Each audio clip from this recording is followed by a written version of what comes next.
Fala galera, sejam bem-vindos ao Focus 23 Coragem, o podcast dos bastidores da série Focus 23, o nosso bate-papo semanal sobre superação, carreira, jornada. E hoje nós temos um episódio um pouco diferente. Na minha frente já se sentaram pessoas conhecidas de todos vocês, do público geral, mas eu sempre disse que o Focus 23 é um projeto em todas as suas vertentes, dedicado para pessoas comuns que fazem coisas incríveis. E hoje eu tenho a satisfação de trazer uma pessoa comum que faz coisas incríveis. Mãe, minha amiga, atleta, Cris Dantas. Seja bem-vinda ao seu primeiro podcast, que honra. E também, no meio desse nosso bate-papo, eu vou contar sobre outra participação sua em outro projeto. Seja bem-vinda. Obrigada, fui pegar de surpresa. A Cris não sabia que ia participar do nosso podcast, porque ela foi informada hoje que ela ganhou vaga na nossa série Focus 23. E aí a gente sequestrou a Cris para contar para o público quem é essa atleta que se esforça, que traz bons resultados. Primeiro, eu acho que é importante o nosso público conhecer sobre você. Quem é a pessoa que está sentada à minha frente? Bom, gente, boa tarde. Sou a Cris Dantas, pratico o esporte de fisiculturismo, sou da categoria Wellness. Eu treino há 13 anos, mas decidi me tornar atleta agora, recente, são 3, 4 anos mais ou menos. E me apaixonei pelo fisiculturismo, eu realmente me descobri, subi pela primeira vez e já fui campeã. Então, eu subi para fazer um teste, acabei me apaixonando e hoje estou aí competindo. Esse ano ainda não tive competição, né? Vou ter agora no segundo semestre. E é isso. Você pratica musculação há 13 anos. Há 13 anos. Mas se interessou em se tornar uma atleta apenas há 3. Há 3, logo na pandemia que eu me descobri. Porque na pandemia fechou tudo, né? E aí a empresa também, e aí eu tive que ficar em casa, e aí eu comecei a gente acabar olhando muito rede social e tudo mais. E aí eu passei a seguir uma atleta muito famosa, né? Assim, muito conhecida no mundo do fisiculturismo, né? Quem? Que é a Angela Borges. Angela Borges. Minha musa inspiradora e é uma atleta com mais de 64 títulos. E eu passei a ver como que era a rotina dela, né? E aí eu falei assim, né? Já treino há muitos anos, né? Já há praticamente 11 anos, né? Quando eu descobri o fisiculturismo. E eu sempre treinei intensamente. Sempre treinei mesmo, eu nunca tirei férias de Sem treino. treino fofo. Sem treino fofo. E fazia dieta. Só que assim, tinha minha dieta, mas não era nada formal, assim. Muito controlado igual no esporte de fisiculturismo. E aí, eu acabei comecei a ver a rotina da Angela Borges. E eu fui vendo um corpo de competição. Como que chegava. E eu achei, eu falei, nossa, que coisa linda. Será que meu corpo chega a ficar assim? Né? Não é só o corpo, mas aí você começa a ver o processo para chegar até lá, né? O que você tem que fazer, E aí eu comecei a ver. Até que um dia eu falei assim, eu vou fazer um teste. Eu vou tentar competir. Porque eu já fazia praticamente tudo, né? Eu só precisava realmente Adequar a intensidade disso. E aí eu passei a conhecer, aí eu vi onde eu tinha que ir, o que eu tinha que procurar. Comecei em médicos para ver como que era. Comecei atrás de coach, que você tem que ter um coach para te passar a dieta, para te passar o treino. Não é tão simples. Aí você começa a ver que você tem que montar praticamente uma equipe. E assim, aí eu comecei a pesquisar isso, aquilo. Fui atrás do meu primeiro coach. Comecei do zero. Aí ele falou, vai fazer isso, aí você tem que passar a pesar a comida. Eu fazia dieta, mas eu não pesava a comida. Aí é outra, é realmente você virar a chavinha mesmo. Uma coisa é você treinar, né? Ter a vida de treino normal. Outra coisa é quando você decide virar atleta. É realmente você virar a chavinha para muitas coisas, né? E aí porque você já fazia quase tudo, mas não com a periodização e a intensidade do atleta. Qual foi a maior dificuldade na mudança da Cris praticante eventual para a Cris atleta? Foi treino, alimentação ou algum outro fator externo? Eu acredito que talvez seja mais a alimentação que pegou um pouco mais, porque como eu não pesava comida, então eu não tinha noção de quantidade de carbo que eu comia. E aí, quando eu passei a pesar a comida, eu falei, nossa, eu vou comer só isso. Eu falei, meu coach tá ficando doido. Não, não é, mas realmente tudo tem uma Uma lógica. lógica, você não achava que podia construir um bom corpo. Isso, entendeu? Eu falei, não, mas como? Mas eu sou muito magra. E ele vai diminuir, só que é tudo um processo, né? Diminui o carbo, aumenta a proteína, enfim, ele vai encaixando conforme meu corpo vai respondendo, né? É porque a musculação ela é incrível nas suas mais diversas vertentes por conta disso. Sim, Porque muitas pessoas pensam, por exemplo, que na tua modalidade a pessoa treina muito pesado em termos de carga e nem sempre é isso, nem sempre é né? isso. Não mesmo. E é o oposto, pessoas que praticam, por exemplo, outra vertente da musculação, como a que eu pratico, que Sim. tem muita força, mas não O consegue meu, às vezes atingir os resultados estéticos. sim. Então é cada um no seu quadrado, né? É bem isso, que nem o meu é mais pontual, né? Que a minha categoria, ela exige muito um físico harmônico, uma cintura mais fina, um glúteo mais gota. São treinos mais realmente específicos, entendeu? Pro glúteo, nada, não pode ser muita perna, tem que ser tudo assim. É cintura fina, o glúteo um pouco mais avanjatado, e aí tem que ter a gota embaixo, o tronco assim, mas nada muito forte, é tudo bem E, detalhado mesmo. e assim, tem muito daquilo. Ah, eu não gosto muito. Essa divisão é que eu não gosto muito de treinar, mas tem que treinar. Mas você tem uma assim, Ó, puta. assim, vou ser bem sincero, como assim a minha deficiência é muito glúteo, o gota, a famosa gota que tem que ter para minha categoria, que hoje tem que ter essa gota.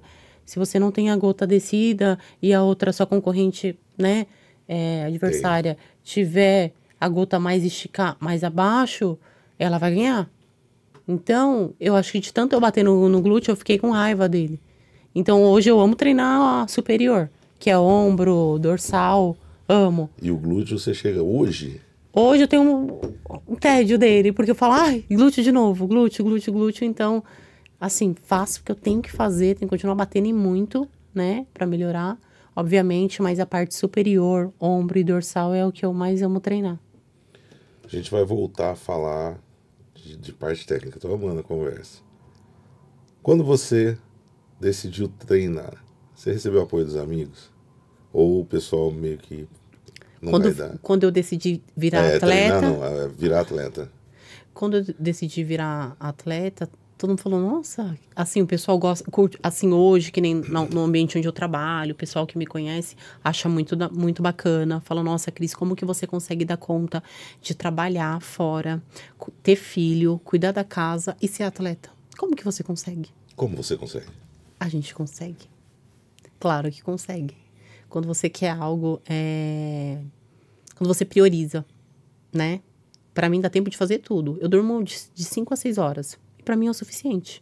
O corpo acostuma. Pra mim é o suficiente. Eu consigo dar conta de tudo, porque é algo que eu quero. Eu tenho minha filha, eu tenho minha responsabilidade da casa, eu tenho meu trabalho, mas eu também tenho um esporte. Que isso me faz me tornar, na verdade, o fisiculturismo, a academia me fez tornar uma pessoa hoje ainda mais forte.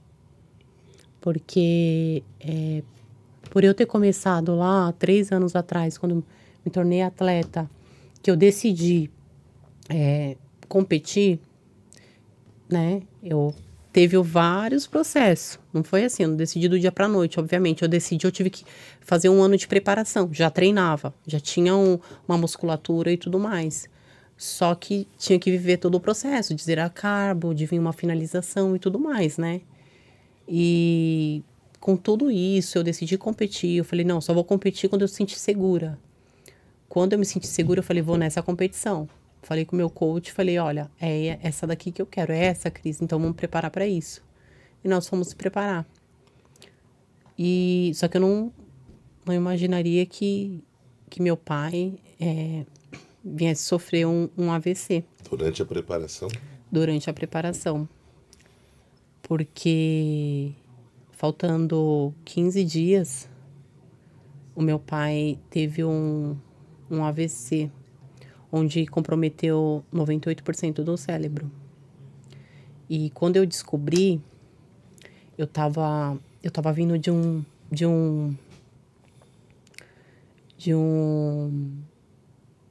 ensaio, porque até para você competir, você tem que ensaiar as poses.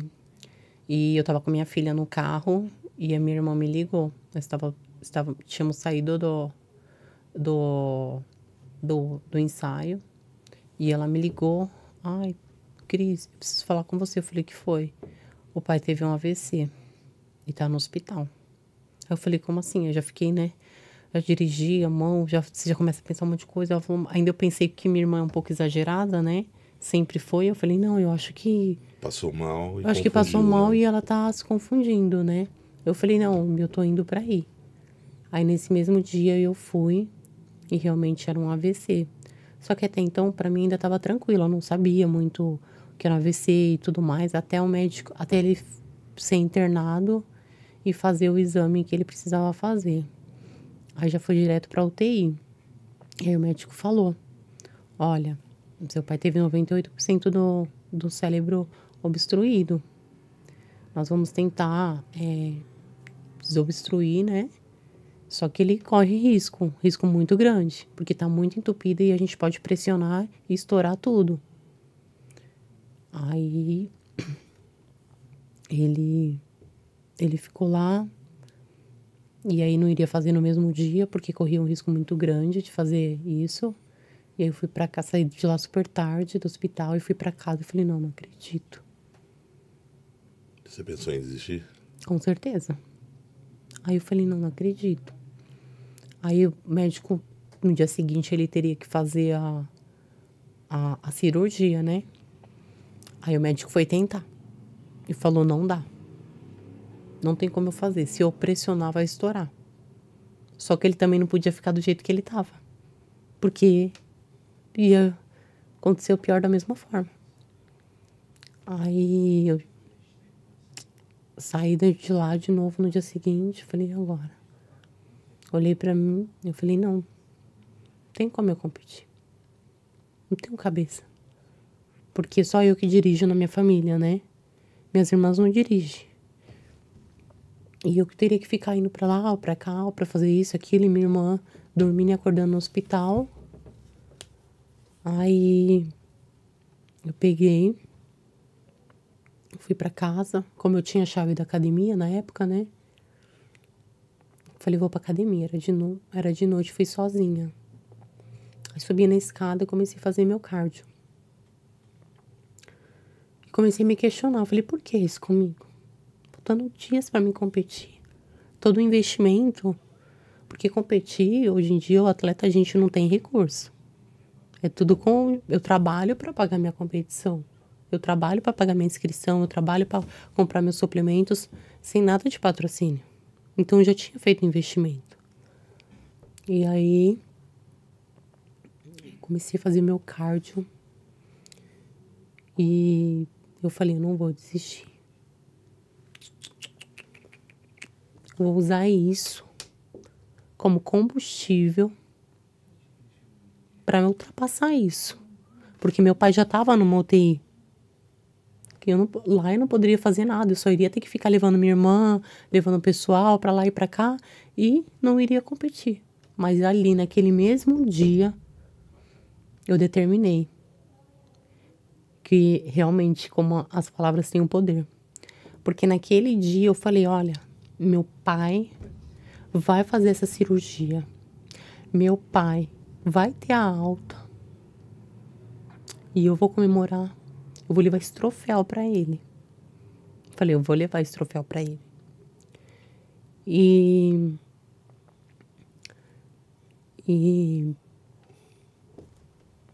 Tudo bem. Nossa. E aí, deu certo? Enfim. Falei, olha... Aí eu me dediquei mais ainda. Ia pro hospital, levava minhas marmitas, comia no hospital. E até as enfermeiras olhavam e falavam, nossa, só isso de comida. E minha irmã falava, você vai ficar doente, você não tá comendo nada. O pai tá assim. Eu falei, não, vai dar tudo certo. Comi. Teve um dia que eu tava na porta do hospital, que eu não podia comer lá dentro. Eu tava comendo minha marmita. Só passando, comendo minha marmita, porque não ia comer lá dentro. E eu sabia que tudo aquilo seria válido. E aí chegou o dia, né? Assim, na semana da competição, praticamente. Era uma segunda-feira. O meu pai ia entrar de novo na sala para fazer a cirurgia. E aquele dia foi o dia mais difícil da minha vida. Foi o dia que, assim, eu não queria receber a ligação da minha irmã. Eu queria e não queria. Porque você tinha medo do resultado. Do resultado. Aí minha irmã entrou lá, eu na loja, assim, eu esperando quando ela pegou e me ligou. Eu não sabia se eu atendia, se eu não atendia. Foi o pior dia da minha vida, mas foi o melhor dia da minha vida. E aí, quando você atendeu? Ela me ligou, atendi. Ela, Cristina, deu tudo certo, eles conseguiram desentupir as veias, não estourou nada, o pai tá... Eu falei, mentira. Eu gritava, não queria mais nada. Falei, a minha parte eu fiz. Agora, aí veio a minha finalização, né? Que a última semana a gente fica com super hidratação, começa 10 litros, depois vai para 8. Aí é aquela semana que corta realmente o carbo. Então ali eu me dediquei, meu pai, né? Ainda no hospital. Quando foi na sexta-feira ele teve a alta, de quinta para sexta ele teve a alta. A minha competição seria no sábado. Aí ele teve alta na sexta ou sábado, quinta ou sexta. E teve a alta. No dia que eu fui competir pela primeira vez, subi naquele palco, tava plena. Tava plena. Dá pra ver nas fotos. Tava plena porque eu tinha feito tudo que tinha que ser feito. Eu não desisti, eu fui assim, ó, sabe, com tudo que eu havia passado. Então eu queria subir naquele palco e sentir aquela sensação maravilhosa. Eu falei, aqui eu vou entregar para o meu pai, que eu vim buscar. E entregou. Quando a gente subiu naquele palco, que selecionou as meninas, quinto, segundo, e a campeã é ela, Cris Dantas. Não via ninguém no palco. Eu não via ninguém no palco. Eu só olhava o troféu quando o cara veio me entregar. Pai, é seu. Para cumprir a promessa. Meu pai. Que linda história. Cris. Chegou no domingo, saí de lá. Chegou no domingo, meu pai estava de alta em casa e eu fui lá levar o troféu para comemorar com ele. Você tem noção do quanto é linda essa história? Sim. E aí hoje eu vi que qualquer outra competição vai ser desafiadora? Vai ser, mas igual a essa. Seu maior inimigo foi um fator externo, não foi um fator... Sua maior adversidade. E eu fiz de um problema uma vitória. Uma motivação. Uma motivação. Uma conquista. Acho que por isso que você está sentada aqui, você é mais que merecedora, né?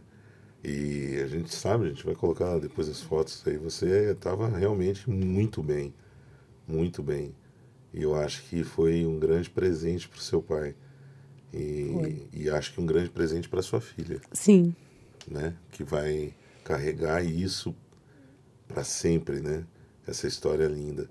Que bom que teve um final feliz. E aí a gente pode falar do quanto isso impacta fora do esporte na sua vida, né? Porque é meio que assim, se eu conseguir superar isso, o resto mato no peito, né? É. Mas tem um lance muito interessante. Porque as pessoas, inclusive você, e eu, e todas as pessoas, em alguns momentos da vida a gente se esquece, né? A gente tem um problema e a gente se esquece de que a gente já passou por algo muito mais grave. Verdade. Muito. E aí a gente fala, meu problema, ai meu Deus, meu tomar, né? Peraí, né? Tem um episódio interessante na minha vida que eu já até comentei com algumas pessoas, mas acho que eu nunca falei isso publicamente. Eu passava muita dificuldade também no começo da minha carreira, E como todos sabem, eu venho da luta, enfim. E eu já aceitei luta para ganhar dinheiro para pagar aluguel da minha casa. Eram tempos difíceis. E eu tenho um amigo querido, um grande incentivador, que é um cara muito conhecido, é o responsável pelo MMA ser o que é hoje. Mausler Paulinetti. Abraço, Mausler. Estou devendo uma visita para você. E o Mausler, ele foi idealizador de um circuito de Vale Tudo. Não era MMA, era Vale Tudo. Nós estávamos sem luvas e as mãos ficavam assim. E o Mausler um dia me liga, eu falei, pô, é luta, né? Então já pensando, vou ganhar uma grana. Que eu lutava realmente, às vezes, em troca do básico para minha família. E o Mausler me ligou para dizer, na verdade, que eu sempre chutei bem, tinha uns chutes bonitos, e ele falou, cara, pintou a oportunidade de você fazer um comercial. Eu falei, pô, tô dentro. Ganhar uma grana, fazer um comercial, tô dentro, né? Ele falou, só que tem que fazer um teste com outras pessoas. Tudo bem. E eu fui para fazer o teste, né? Só que eu tinha que ir até o Rio para fazer o teste. E olha que coisa interessante, eu juntei o dinheiro da passagem, eu tinha só a passagem de ida, né? Aliás, só a passagem de ida e volta. E o dinheiro de hoje é equivalente tipo a R$ 20. Então eu saí da rodoviária de Campinas à noite, cheguei na rodoviária do Rio de Janeiro de manhã, o teste era para ser de manhã. Então com os R$ 20 eu ia passar o dia, comer, e à noite eu ia embarcar novamente para Campinas. Só que quando eu cheguei no lugar para fazer o teste, mudaram para o dia seguinte o teste. Eu falei, pronto, o que eu vou fazer, né? Eu com 21 anos, num lugar que assusta todo mundo, né? Eu, menino lá de Campinas, com R$ 20 no bolso, mas a vontade era tão grande que eu falei, bom, eu vou arrumar um lugar para ficar e amanhã eu faço esse teste e vejo como eu faço para ir embora. Eu não tinha aquele esclarecimento de entender que talvez eu pudesse mudar a passagem, né? Sim. E aí foi o meu desafio de tentar achar um lugar para ficar. E eu havia, né, já tentei muitas vezes no começo da carreira, a gente já viajou para muito lugar sem ter dinheiro para voltar, e eu descobri uma estratégia que nem o nosso diretor Alê sabe. Uma estratégia na época, para passar fome. Eu comprava doce de amendoim, em cada lugar do Brasil tem um nome, paçoca, gibi, e tomava água. E aí enganava a fome. E eu fiz isso durante o dia. E quando foi anoitecendo, eu procurando um lugar para dormir, de repente eu passo em frente assim, vejo um luminoso. Cine pornô 24 horas. Falei, cine pornô 24 horas. Aí perguntei pro cara da bilheteria, viu, como é que é esse negócio aí de 24 horas? Não, você paga um ingresso aí, você pode assistir filme 24 horas. Falei, quanto é? Aí ele, tipo, R$ 3. Falei, vem ingresso pra mim? Acho que nunca assisti tanto filme pornô na minha vida. E fui, entrei, sentei, enrolei a bolsa no pé, cansado já, né? E cochilava, e de vez em quando olhava, ia até o banheiro não se subia assim, eu dava uma olhadinha pra ver se amanheceu. E foi uma noite bem longa. E aí amanheceu, fui lá, lavei embaixo do braço, lavei o rosto, escovei os dentes e fui fazer o tal teste. Aí fiz o tal teste, passei, mas o comercial era tipo 3 meses, 2 meses. E esse comercial está disponível no meu site. E aí eu tinha outra tarefa, consegui o dinheiro para ir embora, né? E nessa altura já tinha acabado o dinheiro da paçoca e da água. E aí eu comecei a andar tal, e teve um lance assim que mexe muito comigo até hoje. Até hoje a fome me incomoda muito, por isso que eu procuro, dentro das ações assim da minha vida, tentar eliminar a fome, porque a fome me incomoda muito. Eu estava com muita fome e eu passei na frente de um restaurante e eu senti um cheiro assim forte. Eu não sabia o nome à época, mas era um bife à parmegiana. E aí eu entrei no restaurante, sentei e pedi. Falei, me viu um bife aí com queijo e um suco de laranja. E nisso, quando o cara trouxe a comida, caiu a minha ficha, né? Falei, puta, eu não tenho dinheiro, você acredita? Não acredito. Foi. E aí eu falei pro cara, falei, ó, chamei o garçom, falei, meu, fiz uma besteira aqui, eu expliquei pra ele se eu pudesse só ir embora, né? Que meu medo naquela época era alguém fazer alguma coisa pra mim. Ele falou, pera um pouquinho que eu vou chamar o dono.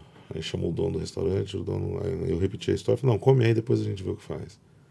Aí comi, né, e aquilo, eu chorava comendo porque eu falei, puta, o que eu tô fazendo aqui, né? E eu já tinha filho, já tinha meu filho mais novo, aliás, meu filho mais velho.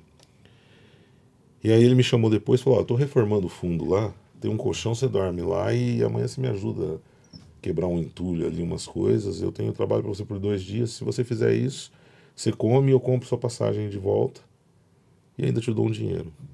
E aí eu fiquei 2 dias trabalhando lá, consegui minha passagem, ele me deu um dinheiro e curiosamente ele me achou na internet um tempo atrás. E a gente colheu até essa história para colocar na série. Por que eu tô te contando isso? Porque eu procuro não esquecer isso. Como não esqueço outras histórias que você, o meu público vem sobre o mofo da minha casa. Porque sempre quando eu tenho algum problema, eu me lembro do que eu passei e sei que aquele problema não é tão grande. Sim. Isso aconteceu em 2021, quando eu quase perdi meu braço. Aconteceu quando eu perdi meu irmão, mas eu pensei, meus filhos estão bem. E aconteceu com você, né? Quando você quase perdeu seu pai. Sim. Então hoje qualquer problema, qualquer que você tenha, não é tão grande que não possa se superar. Voltando à musculação, a musculação nos ajuda muito. Eu não gostava da musculação. Eu venho de outro esporte. E é uma falha que hoje não, né? Hoje todo atleta de luta treina musculação. E eu tinha essa falha, eu não gostava da musculação. Olhava esse bando de idiota puxando ferro e tal. Olha. E hoje eu costumo dizer que a musculação é o que controla o meu monstro. É o que faz de mim uma pessoa melhor. Porque eu percebo que o que a pessoa... Não sei se você tem essa impressão, que o que a pessoa faz dentro da academia é o que ela é fora. Se o cara, porque eu vejo às vezes nesse sentido, às vezes você vê um cara mal educado, o cara que Sim. joga o peso, não dá para esperar muito de um cara desse fora. Você tem essa noção, essa impressão? Sim, com certeza. Eu acho que é que nem eu falo, o pessoal me olha como atleta, a gente tem que dar exemplo. Eu mesmo, eu sou chata mesmo, guardo os pesos e eu falo, não vai guardar não? É. Entendeu? Porque eu acho que isso daí é educação. Onde você for, você vai ter que tirar. Você comeu o seu prato, você vai largar lá? Mesma coisa, você deve fazer isso em casa. Não é? Entendeu? É um treino também. É um treino, então, assim, disciplina, não é só ir lá treinar, mas pegou as cargas, que nem você pega, vai, às vezes tem um pessoal com, coloca 600, 400 quilos, e aí larga lá. Pô, às vezes... E coloca para treinar errado, né? Não, e coloca pra treinar errado, porque, assim, eu sou muito chata, eu priorizo sempre a execução do que a carga, obviamente, né? Você vai subindo sempre a carga, mas tem que ter a noção, né? Assim, eu sei o meu limite, já tô com 32 anos. Como eu sou atleta, eu não posso me lesionar. Como eu fico zero carbo, eu sei o meu limite. Então, eu sei se me machucar, se eu estiver próximo de uma competição, isso vai me prejudicar, né? Então, a gente acaba tendo mais essa cautela. O meu é mais técnica do que carga. Mas você divide a academia, eu também, é impossível, a gente sempre divide. Claro que a gente faz uns treinos fechados, mas a gente divide a academia muitas vezes com as pessoas comuns. Sim. Né? O cara que não faz um crucifixo pesado como eu faço, que Sim. não faz um supino, o cara que não tem o mesmo ritmo de treino que você. A galera pede muita dica pra você? Pede. Gente, pede. E o que você acha disso? Eu, assim, o pior é que eu tenho toda a paciência do mundo, vocês acreditam? Pensa numa pessoa no meu trabalho mesmo. Eu tenho o gerente, o pessoal da loja, a maioria entrou na academia e a primeira coisa que eu cobro dos meus amigos que vá treinar é 1,5 litro de é 1,5 litro de água. Todo mundo anda com 1,5 litro de água. Alguns amigos seus te cobram também sobre a água. Então eu cobro eles. E aí, para começar, vamos começar com a água. Já bebendo água, para tirando a retenção. Então é super bacana. Eu tenho paciência, sim. Eu tenho pessoal na loja que eu gosto. Eu acho que é algo legal, que faz bem a musculação. Eu tenho a visão de que, por exemplo, eu treino com cargas elevadas e eu costumo falar pra rapaziada, porque eu desmonto meu peso no final. E eu costumo dizer que eu treinei força, agora eu estou treinando educação e respeito. Sim. Quando desmonto o peso. Sim, com certeza. Mas assim, o efeito rede social, YouTube, ele traz algumas coisas nocivas, né? Porque é muita informação e pouco filtro. Sim. Então você vê a galera na academia fazendo assim umas besteirinhas de vez em quando, né? Pegando treino, assim, gente, treino é uma coisa muito individual para cada pessoa. Que nem, às vezes, o treino que eu faço, uma pessoa que está começando agora não pode. E aí, às vezes, ela vai lá e fala, ai, Cris, eu fiz aquilo lá que você fez, né? Aí, às vezes, se machuca. Por quê, né? Você começou a treinar tem pouco tempo. Você não pode querer treinar igual uma pessoa que já está há 10, 12, 13 anos treinando. Obviamente que você vai trabalhar o seu músculo, o seu corpo para chegar, né? Depois vir fazer um treino mais pesado. Mas é o que eu costumo falar, não se baseia muito, né? Você tem que ter a sua... cada um tem seu treino individual, né? Por isso que existe lá o professor, para ir lá, você começou na academia e montar certinho, até você pegar uma certa experiência. Depois que você pegou a certa experiência, meu, show de bola. Aí vamos, né?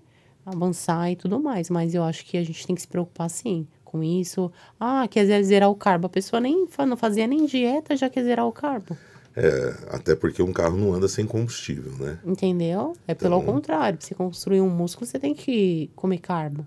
Entendeu? Aí a pessoa... Ah, mas a Cris não tá comendo. Ah, Cris, gente. Não, a pessoa confunde um pouco, porque o atleta... Vou dar uma triste notícia para vocês.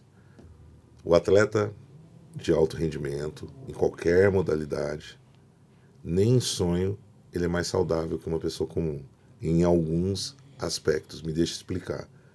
Se você pegar um maratonista, ele está com artrose precoce, articulação.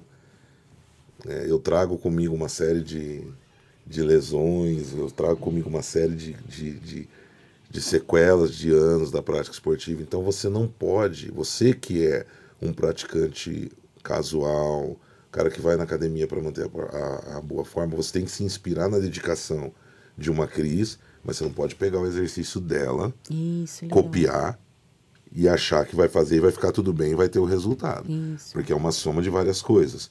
Periodização, né? Até vamos explicar para as pessoas o que é periodização? Ou como você divide seu treino. Porque a pessoa, por exemplo, eu percebo que as pessoas... Às vezes eu vou treinar num lugar, a pessoa me vê lá com um halter de 20 quilinhos só.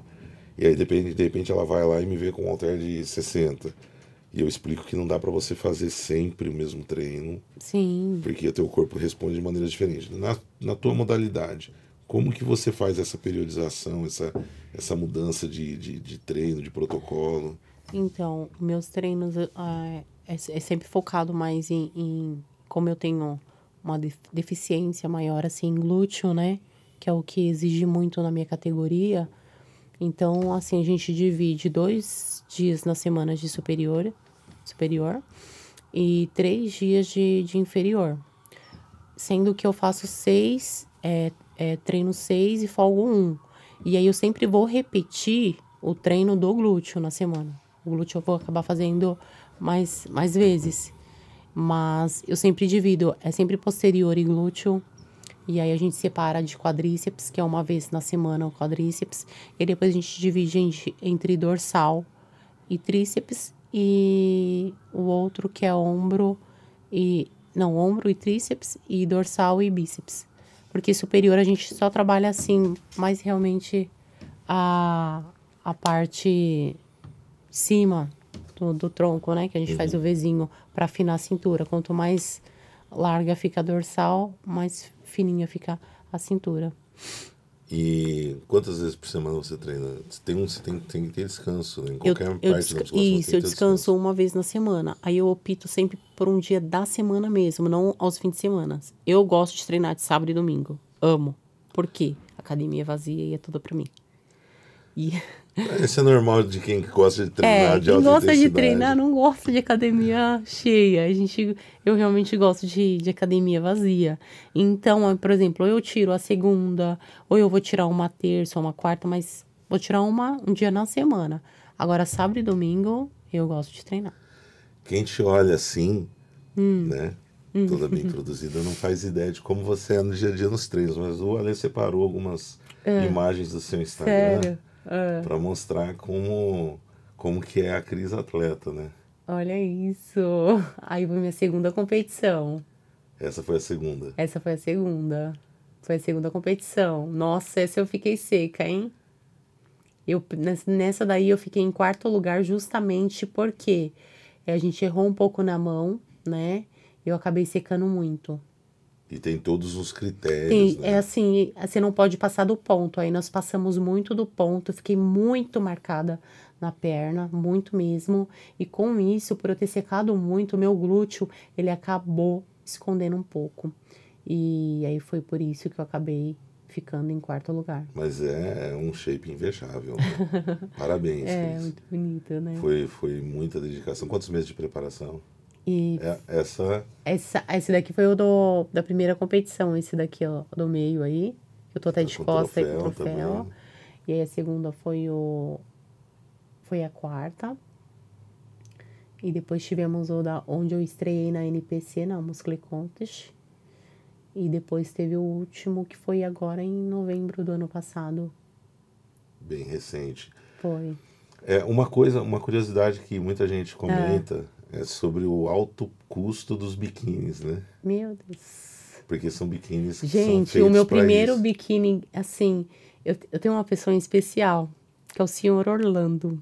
Eu não tenho como não falar dele. Abraço, senhor Orlando. Como é que é o nome dele inteiro, você sabe? Orlando Balestrin. Uhum. É, Balestrin. Eu acho que é o sobrenome dele. Ele é um senhor incrível. Incrível.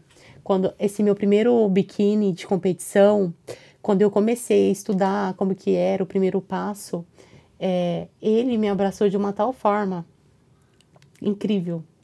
Porque eu falei assim, ele falou, quero te presentear. Olha que gostoso. E ele vende umas pochetes lá no shopping pro pessoal. E ele, não, eu acho tão linda essa dedicação, você tá aqui trabalhando, e a competição, e ele queria viver também tudo isso. Ele falou, quero te dar um presente. Eu quero comprar, te dar o seu primeiro biquíni. Você vai aceitar? Eu falei, senhor Orlando, ele é um senhorzinho, gente, ele tem 72 anos, um amor de pessoa, ele é uma pessoa incrível, maravilhosa, maravilhosa, incrível. E eu falei assim, senhor Orlando, e eu falei, não, ele, não, eu vou te dar o seu primeiro biquíni. Eu falei, senhor, tem noção de quanto que é um biquíni? Gente, um biquíni de competição é R$ 800. Eu quase caí pra trás. E você era Cris patrocinadora, você se patrocinava. E assim, mas o meu primeiro biquíni Foi ele foi ele que me deu. Obrigado, senhor Orlando, por Seu Orlando, incentivar. assim, foi meu primeiro biquíni e hoje um dos meus maiores fãs é ele. Sabe por quê? Gente, ele fez aqueles cartão de visita. Ele fez mais de 1.000 cartão. E ele vende pochete no shopping em várias regiões daqui de São Paulo. Várias, da Zona Leste. Ele vai, pega o ônibus dele, vai rodando. E ele fez um cartão escrito Cris Dantas com meu Instagram. E na onde ele vai, ele pede pro pessoal me seguir. Porque ele sabe que cada seguidor com mais visibilidade, eu acabo tendo um patrocínio. Coisa mais linda o que ele faz. Olha, parabéns. Assim, existem pessoas que têm um tipo de integridade que atualmente, infelizmente, é difícil descrever, né? E quando você se olha assim, É lindo. Assim, eu sou apaixonada por isso. Eu sou apaixonada. mas a gente falou até agora do que precisa para chegar aí. Vamos falar do que precisa abrir mão agora? Fala para as pessoas como que é a tua rotina de trabalho. Gente, assim, eu até falei pra minha filha por esses dias que eu sou muito falha com ela ainda. Eu sei disso. Ela tá aqui. Tá até ali, cochilando. Mas, às vezes não. Eu acabo deixando falhar muito com ela por não ter muito tempo pra ficar com ela. Só que ela sabe da minha dedicação, o quanto é importante pra mim o fisiculturismo. E por várias vezes ela fala assim pra mim: mãe, vai treinar. Não, mãe, não precisa, eu já fiz tudo. Vai treinar. Porque ela sabe que que é algo que me faz bem e ela quer me ver feliz. Só que a gente é mãe e eu sinto, né, que eu falho muito com ela. Tenho essa autocobrança, mas é algo que tá dentro de mim, entendeu? Que nem eu acordo todos os dias às 6 da manhã, tenho que levar ela pra escola, acordo 6 horas, ela se troca, leva ela pra escola, volto pra casa e vou fazer meu cardio, que eu tenho que fazer meu cardio em jejum. Estando em competição ou não, em off ou em cante, eu tenho que fazer meu cardio. E aí são 45 minutos. E aí nesse período eu faço meu cardio, me organizo, porque eu entro na loja, que eu trabalho num shopping, segunda a sábado, das 10 às 19. Então eu tenho que organizar tudo certinho, arrumo minhas marmitas, coloco lá correndo e vou trabalhar. Aí fico no shopping até às 19. Saio do shopping umas 7h30, mais ou menos, até eu fazer meu pré-treino, né? Minha refeição de pré-treino. E vou pra academia. E aí, meus treinos não são rápidos. Não são, porque eu tenho que fazer mobilidade. Não é só chegar lá e treinar. Não posso chegar lá e colocar carga. Só de mobilidade são 20 a 30 minutos. Né? Porque um atleta, ele tem que se preocupar com isso. Não adianta. Pra você justamente não se machucar. Então, aí eu faço lá. Aí depois eu começo a treinar. Então, eu fico umas 2h30. Chega às vezes 2h30. E se eu tiver em finalização de campeonato, em competição, vai chegar mais. Porque eu tenho que fazer meu cardio em jejum, 1 hora em jejum, treinar e fazer o Cardio pós-treino. Pós-treino. Entendeu? Então, e aí quando chega isso, e aí assim, é uma loucura. É uma loucura, porque eu só folgo aos domingos. E aí no domingo eu tenho que acordar cedo, porque se eu acordar tarde no domingo, atraso todo, porque eu tenho que ir na feira para comprar as coisas da dieta na semana. Eu não posso ficar sem ir à feira. É impossível. É impossível. Ficar sem ir à feira é eu perder a dieta da semana, porque eu consumo muito legumes e verduras. Entendeu? É o que eu mais consumo. Então, assim, é uma loucura. Eu tenho que me redobrar, sabe? Tento fazer o impossível para tudo dar certo, mas no final tudo dá certo. Qual a frase que mais te irrita quando alguém olha e dá a sensação de que é fácil? Que é fácil olhar pra mim e falar assim, toma bomba. Toda bombada. Eu odeio que me chama de bombada. É fácil, né? Não é fácil. Se propagou dentro, infelizmente, o ser humano ele tem um defeito que é muito triste, mas ele nunca vai deixar de acompanhar o ser humano, que é o seguinte: se você pegar um cara, ele está embaixo de uma plataforma, tem uma escada, e ele precisa pegar alguma coisa naquela escada, ele prefere que o cara que está em cima desça para dar na mão dele, do que ele subir a escada para poder pegar. Então, assim, as pessoas têm como objetivo de vida, às vezes, tentar rebaixar quem chegou onde elas nunca vão conseguir chegar. Porque para você chegar ao topo, você tem que abrir mão de muita coisa. Muita. Eu, particularmente, quando... Aliás, assim, hoje é um dia de surpresa para ela.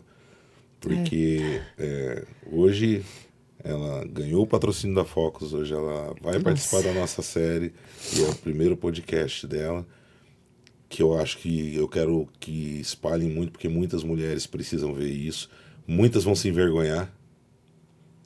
Vou te fazer uma correção, você não fale com a sua filha, você é uma excelente mãe, eu tenho acompanhado nos últimos dias isso.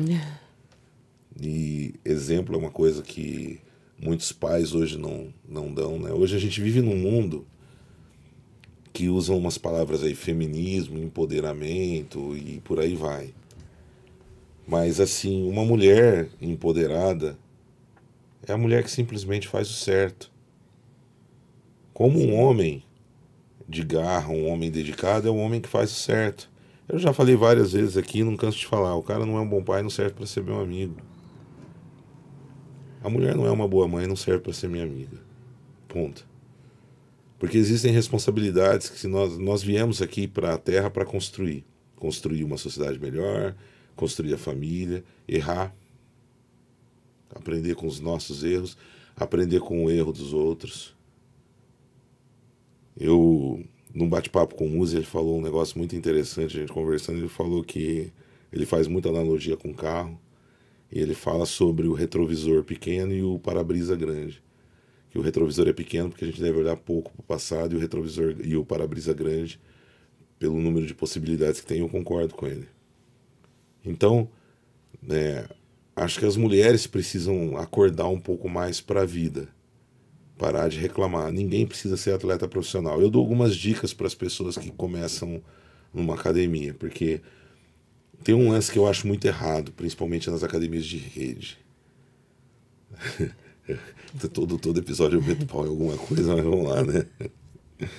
É que é o seguinte, você vai chegar para uma pessoa, é um crime você chegar para uma pessoa que nunca segurou uma barra, nunca montou uma barra, chegar para essa pessoa e falar que no dia seguinte ela pode se hormonizar, que no dia seguinte ela pode entrar numa dieta radical. Essa pessoa muitas vezes não está preparada para isso.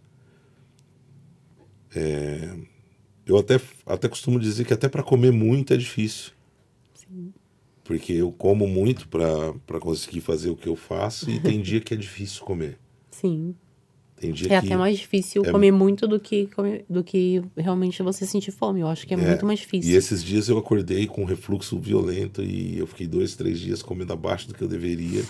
Porque eu realmente não estava me sentindo legal. E agora tá mudando, vem novidade por aí, mas... Aí você chega numa academia, o cara chega, né, tem aquelas coisas casadas, né, de indicar um personal que muitas vezes não sabe absolutamente nada do que está fazendo. Ele junta conhecimento de um vídeo aqui, de outro ali, e vai tentar passar por um cara que começou hoje na academia, a dica de um nutricionista que passa uma dieta absurda de radical. Sim. Porque muitas vezes, gente, é assim, ó, hoje uma academia popular custa R$100. Sim. Então, até mesmo uma pessoa mais humilde, às vezes, consegue pagar uma academia. E essa pessoa tem o sonho de ter o corpo da Cris. E aí alguém chega para ela e fala assim, ó, você tem que fazer uma dieta, onde você tem que comprar um sal rosa, você tem que comprar não sei o que, tal. E essa pessoa não tem dinheiro para comprar isso. E essa pessoa fica frustrada. E aí eu te pergunto, esse profissional não poderia começar de um jeito mais honesto, falando para a pessoa, ó, é o seguinte... Corta a Coca-Cola, Sim. corta a fritura, vamos cortar o doce. Ó, fruta custa mais barato do que fazer um bolo. Batata doce está aqui, ó, tá baratinho. Dá dicas para a pessoa poder, pelo menos, se adaptar. Sim, entendi. E isso vai gerar uma mudança extremamente radical. Outra coisa, tem gente que não consegue pagar uma academia. Tem gente que não consegue pagar os R$100 da academia porque faz falta. Sim. E aí, as pessoas não têm mais a empatia de incentivar. Até onde eu sei, correr na rua e andar ainda é de graça. Convida, sabe, incentiva aquela mulher, incentiva a sua funcionária, incentiva aquela pessoa humilde que tem uma posição que não permite financeiramente que ela frequente uma academia, incentiva ela a tomar água o dia todo, incentiva ela a caminhar, incentiva ela a não gastar dinheiro comendo porcaria. Isso vai ajudar ela a melhorar um pouco, faz aquela mulher se sentir bonita. Porque tem muito disso, né? A academia tá cheia de herói, né? Cheia de galã, a academia, né? O cara vai com a esposa que ele deixa de dar atenção e ela fica toda estragada. Né? O cara fala assim, nossa, aquela mulher é estragada. Ela não é estragada, ela está estragada pelas mãos de um cara egoísta que vai lá na academia, fica admirando a Cris e deixa de tentar cuidar da pessoa que está do lado. Não existe, gente, mulher feia, infelizmente. Essa frase é verdadeira.